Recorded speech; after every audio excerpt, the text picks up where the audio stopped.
जय जय श्री हरि।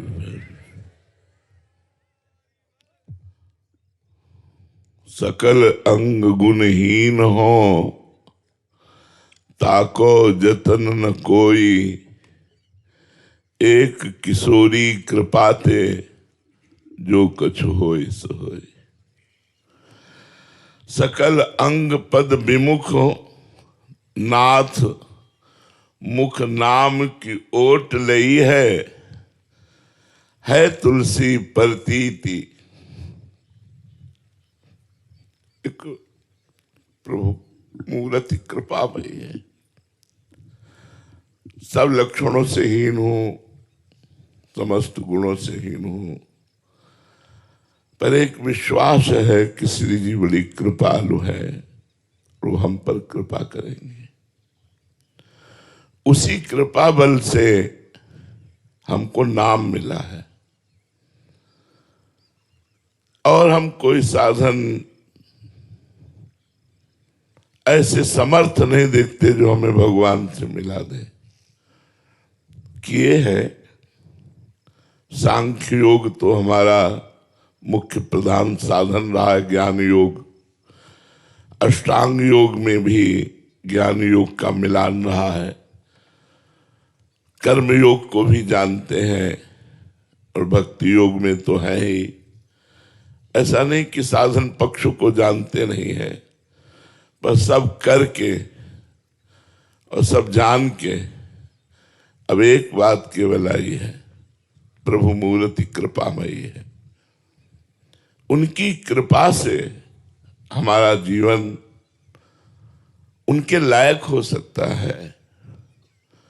हमारे में सामर्थ्य नहीं कि चिदानंदमय स्वरूप भगवान के दर्शन का अधिकार और उनकी सेवा का अधिकार और उनके हम लायक हो, नहीं। सकल अंग गुणहीन हो, ताको यतन न कोई। एक किशोरी कृपाते, जो कछु होय सो होय। सो कृपा अति सुलभ नहीं, ताको कौन उपाय। चरण शरण हरिवंश की, सहजे ही बने बना। किशोरी कृपा का भी अधिकार तभी प्राप्त होता है जब हरिवंश महाप्रभु कृपा कर दे। हमें लगता है हम सब पर श्री जी की बहुत कृपा है। परम पावन महामहिम देव दुर्लभ शिव वंदित वृंदावन धाम और सर्व सामर्थ्यमयी निज सहचरी यमुना जी, और उनके बिल्कुल समीप बैठ करके हम भगवत चर्चा सुने, ये हमारे ऊपर असीम कृपा है। मनुष्य जन्म ही मिला है भगवत प्राप्ति के लिए। यहां की उन्नति आध्यात्मिक उन्नति है, लौकिक उन्नति का कोई महत्व नहीं। आप यहां के बहुत बड़े पद पर प्रतिष्ठित हुए, राजकाज संभाला और भगवान से विमुख रहे, तो मरे तो आप नरक ही जाओगे। आपके लिए विमान थोड़ी आएगा कि आप इतने बड़े पद में थे तो आपको विमान। देखो, चूक हो जाए तो देवराज इंद्र पद से भी दुर्गति हो जाए। यहाँ के चक्रवर्ती सम्राट महाराज नहुष बहुत यज्ञ की और बहुत पुण्य किया, उसके प्रताप से वो त्रिभुवनपति देवराज इंद्र पद पर बैठे। और जब इंद्र बन गए तो वासना तो बहुत प्रबल होती है ना, तो उनको लगा जब इंद्र बन गए तो इंद्र की पत्नी इंद्राणी हमारी पत्नी होनी चाहिए। भूतपूर्व इंद्र की इंद्राणी हमारी पत्नी होनी चाहिए, क्योंकि मैं वर्तमान का इंद्र हूं। उन्होंने सूचना भेजी, वो अपने गुरुदेव बृहस्पति की शरण में गई और कहा, गुरुदेव, ये नीच राजा हमारे धर्म को भ्रष्ट करना चाहता है, आप ही हमारी रक्षा कर सकती हो। उनका इस समय वो त्रिभुवन पति पद पर विराजमान है और मेरी आज्ञा भी वो नहीं मानेगा, क्योंकि अगर आज्ञा मानना होता तो ऐसी सोच ही क्यों करता, हमसे पूछ करके आज्ञा लेकर के ऐसी बात करता। मनमानी आचरण कर रहा है तो आज्ञा भी नहीं मानेगा, हमें तो इशारे से समझ लेना है कि वो मेरी आज्ञा नहीं मानेगा। अब तुम ही उपाय करो जिससे तुम बच जाओ, उसको समय दो। तो समय दिया, अब वो जब समय आया तो काम की वेग वृत्ति फिर बृहस्पति की शरण में गई। उनका भगवान वो तो समय भी आ गया, तो उनका उसको बोलो कि देव ऋषियों को पालकी में जोत करके लाओ तो हम तुम्हें स्वीकार करेंगे। सूचना पहुंची कि ब्रह्म ऋषियों को पालकी में जोत के, जो जगत बंदनी ब्रह्म ऋषि है, अब वो त्रिभुवन पति है, जो आदेश करेगा पालन करना पड़ेगा। अब ब्रह्म ऋषि में देव ऋषि सब तपस्या पूर्ण, सब भगवत प्राप्त महापुरुष, कुछ आगे लगे कुछ पीछे लगे। संस्कृत में तेज चलने को कहते हैं सर्प सर्प सर्प। सर्प माने तेज चलो, तेज चलो, जल्दी चलो। अब वो ब्रह्म ऋषि तृण पत्ता दूब घास खा करके रहने वाले, एक लात मारी सामने जो ऋषि थे, और वो ऋषि दुर्वासा थे। उन्होंने मुड़ करके कहा तो हम ब्रह्म ऋषियों के ऊपर शासन करना चाहता है, जा सर्प योनि को प्राप्त हो जा। तो सीधे देवराज इंद्र पद से अजगर की योनि को प्राप्त हुए। सोचो त्रिभुवन पति कितना बड़ा पद है, तीनों लोकों का स्वामी, और कर्म बिगड़ गया तो अजगर की योनि को प्राप्त होता है। तो भगवान से विमुख होकर हम भारत के कोई बहुत बड़े पदाधिकारी हों और भगवान से विमुख हों और मनमानी आचरण करते हों तो हमारी दुर्गति पक्की है ना। तो मनुष्य जन्म लौकिक उन्नति के लिए नहीं मिला है, ये तो अपने आप भाग्य के वशात होती जाएगी। मनुष्य का प्रयास आध्यात्मिक होना चाहिए। आध्यात्मिक के साथ साथ अगर लौकिक उन्नति है तो वो सराहनीय है। केवल लौकिक उन्नति है, आध्यात्मिक नहीं है, तो उसका चंद वर्षों महत्व है, 20 वर्ष 30 वर्ष। इसके बाद जब आप पधारोगे यहां से तो आपको दुर्गति भोगनी पड़ेगी। इसलिए मनुष्य जीवन का परम लक्ष्य है भगवत प्राप्ति। भगवत प्राप्ति अन्य साधनों से कलिकाल में होना बड़ा कठिन है। जैसे अष्टांग योग, 3 घंटे सिद्धासन और पद्मासन में बिना हिले डुले ऐसे हुए बिना 3 घंटे, जो बैठ सकता है, जो 90 प्राणायाम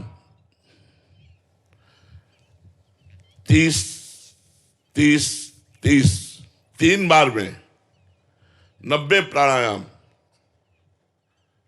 रेचक कुंभक पूरक, पूरक कुंभक रेचक,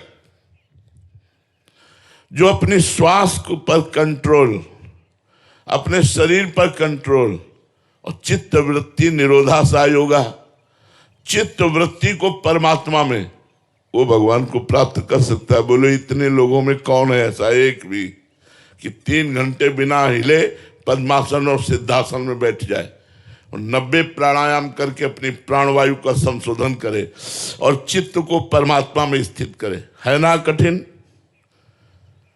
और उससे जो सिद्धियां प्राप्त होती हैं वो मायामयी होती हैं। दूसरे की बात सुन लेना, आकाश में उड़ जाना, कई रूप धारण कर लेना, बड़ी सिद्धियां हैं, योग के द्वारा प्राप्त होती है। ज्ञान, गोस्वामी जी ने ज्ञान के लिए लिखा है, ज्ञान क पंथ कृपान क धारा, परत खगेश लगे नहीं बारा, ज्ञान का मार्ग जो है वो तलवार की धार है, गिरने में देर नहीं लगती और गिरा तो गया। ज्ञान को दीपक कहा गया है और बुझा तो बुझ गया। ज्ञान मार्ग में भी अहम ब्रह्मास्मि, मैं ब्रह्म हूं, तो सर्वम खलमिदम ब्रह्म, फिर सब ब्रह्म है। ब्रह्म के सिवा किंचन मात्र कहीं कोई अनुभूति ना होना, ये ज्ञान का है। कहा ऐसा? बड़ा कठिन है ब्रह्म ज्ञान प्राप्त करना। अब कर्म योग, अगर हम किसी को पानी भी पिलाते हैं तो हमारे मन में एक बात रहती कि ये धन्यवाद तो दे। फिर कर्मयोग कैसे सफल हो सकता है? कर्मयोग तो तभी सफल हो सकता है जब निष्काम भाव से, बिल्कुल कोई जानकारी नहीं। जैसे हम आपकी सेवा की तो आज के बाद हम जानते भी नहीं कि आप कौन है। ये नहीं कि आपकी सेवा की तो कल की आशा रखें कि आप पलटकर हमारे लिए कुछ अनुकूल करें, तो कर्मयोग भी कठिन हो रहा है। अब एक बात रह गई है, नाम जप। इसमें अपवित्र हो, पवित्र हो, सकाम हो, निष्काम हो, जवान हो, बूढ़े हो, स्त्री हो, पुरुष हो, पढ़े हो, ना पढ़े हो, कैसे भी हो, कलयुग केवल नाम आधारा, सुमिर सुमिर नर उतर ही पारा। यदि नाम जप नहीं करोगे तो अन्य कोई साधनों में कलकाल में ऐसा भरोसा कम है कि वो हमें भगवत प्राप्ति करा दे। भगवान का नाम गरज रहा है। नाम संकीर्तनम यस्य सर्व पाप प्रणाशनम। अपने पुत्र को बुलाया नारायण तो परम पद की प्राप्ति। हम बार बार कह रहे हैं, आप नारायण नारायण नारायण कह के नारायण को पुकारोगे तो आपको परम पद की प्राप्ति नहीं होगी। इसीलिए हम कहते हैं केवल राधा राधा राधा राधा उच्चारण करो, देखो तुम्हारी सारी बाधाएं, सारी चिंताएं मिट जाएंगी और सब अनुकूलता आपको प्राप्त हो जाएगी। हाँ, ये जरूर ध्यान रखना है कि जैसे रोग बढ़ा हुआ है तो कभी कभी कड़वी दवा दी जाती है, तो हम लोगों के अंदर मनमानी आचरणों का ढेर है, ढेर। कितने पाप किए हैं, उनको नष्ट करने के लिए थोड़ा दंड भी मिलेगा, प्रतिकूलता भी मिलेगी, रोग भी आएंगे, अपमान भी आएगा, पर यदि नाम जप करोगे तो ये आपको परास्त नहीं कर पाएंगे, ये आपको नीचा नहीं दिखा पाएंगे। महात्माओं के अनुभव की बात है। आज तक जितने ऊंचाई पर महात्मा पहुंचे वो सब भजन करने वाले पहुंचे। चाहे जैसे हो, यदि नाम जप कर रहे हो तो आप श्री जी तक पक्का पहुंच जाओगे। ये नाम कैसे पापी क्यों न हो, हरिवंश नाम जो ले तो अलक लड़ैती रीझ के महल खवासी दे। हरिवंश नाम ध्रुव कहत ही बाढ़े आनंद बेली। प्रेम रंग उर जग मगे जुगल नवल रस केली। श्री प्रिया प्रीतम के प्रेम रस लीला में पहुंचने का अधिकार ये नाम। महात्माओं के सबके अनुभव हैं, सब बड़े बड़े महात्माओं के अनुभव हैं कि जिसने नाम जब शुरू कर लिया उसका परम मंगल हो गया। राधा बाबा तो कहते हैं, आपने राधा कृष्ण बोला एक बार जीवन में तो आपके मंगल महल की नींव रख गई। सुख समुद्र में डूबने के लिए आपकी तैयारी प्रारंभ हो गई, आपका शुभ मंगल शुरू हो गया, क्योंकि भगवान का नाम आपने जपना शुरू कर दिया। भाई जी से हनुमान प्रसाद पोद्दार जी ने कहा, मैं अपने जीवन की प्रथम और अंतिम अनुभूति कहता हूं कि तुम नाम जप करो। अन्य साधन बने तो ठीक है, ना बने तो छोड़ो, नाम जप करो। नाम जप करने से निश्चित तुम्हारे ऊपर भगवान की कृपा होगी और भगवान की प्राप्ति होगी। जब भगवान मिल जाते तो और सब कामनाओं की पूर्ति की क्या बात है। वर्तमान में वासनाओं का इतना खेल बढ़ गया है कि नाम जप में प्रीति होना बड़ा कठिन हो रहा है, क्योंकि नाम जप में भी मन लगने के लिए थोड़ी पवित्रता, आहार की, संग की, ये तो चाहिए ना। आज हमारा भोजन दूषित होता चला जा रहा है। होटलों में, पार्टियों में बस केवल जवान के लिए लोग पशुओं का मांस खाते हैं। आज इतनी बुद्धि भ्रष्ट होती जा रही कि कोई यही नहीं समझ रहा कि मदिरा पीना पाप है, शराब पीना पाप है, ये तो समझा ही नहीं जा रहा है। अब तो एक स्वागत में इसका प्रयोग हो गया है, मतलब नरक जाने के पूरे सब चांस है। ऐसे में भगवान के नाम में प्रीति कैसे हो? यदि सत्संग मिल जाए और हठ पूर्वक नाम जप किया जाए और नाम बल से इन गंदे आचरणों को छोड़ दिया जाए तो सब कामनाओं की पूर्ति हो जाएगी, भगवान की भी प्राप्ति हो जाएगी। ये विषयासक्ति मतलब भोगों में प्रीति, ये जब तक बढ़ेगी तब तक नाम मीठा नहीं लगेगा। जैसे प्रश्न होता है कि नाम जपना अच्छा नहीं लगता, तो भोगों में प्रीति होने के कारण नाम जप मीठा नहीं लगता। तो विषयासक्ति बढ़ जाने के कारण नाम मीठा नहीं लगता। जिसको पित्त बढ़ता है तो उसमें मिश्री भी खवाओ तो कड़वी लगने लगती है। जब बहुत बढ़ जाती है, पित्त बढ़ जाता है, और अगर उसी मिश्री को रोज पाओ नियम से तो वो पित्त का समन करके मीठी लगने लगेगी। ऐसे ही यदि नाम कड़वा लग रहा है और नियम पूर्वक नाम जप किया जाए तो मीठा लगने लगेगा। कल सत्संग में नियम दिया था कि 10,000 नाम सब लोग जप करेंगे। 10,000 नाम तुम्हें बहुत लगता है? 10,000 नाम, हजार हजार हजार हजार हजार हजार हजार चलते फिरते उठते। तो एक माता जी आके बोली, हम तो बड़ी सेवा है हमारे पास, हम तो 10,000 कैसे जप पाएंगे नाम? 10,000 नाम की वाला आप बात करते हो? 10,000 बहुत होता है क्या? अरे 10,000 तो ऐसे चलते फिरते हो जाता है। ऐसे काउंटर आप ले हो और आप अपनी सर्विस को जा रहे हो, जाते समय, आते समय, खाली समय 10,000 नाम। 10,000 नाम यदि आप रोज जपोगे तो आपको खुद चमत्कार समझ में आने लगेगा कि आपका जीवन किधर जा रहा है। जब तक आप भगवान की शरण में नहीं होंगे, नाम जप नहीं करेंगे, तब तक आपकी विषयासक्ति नष्ट नहीं होगी। और विषयासक्ति ही हमारे जन्म मरण का हेतु है। भोगों में जो प्रीति है यही हमारे जन्म मरण का हेतु है।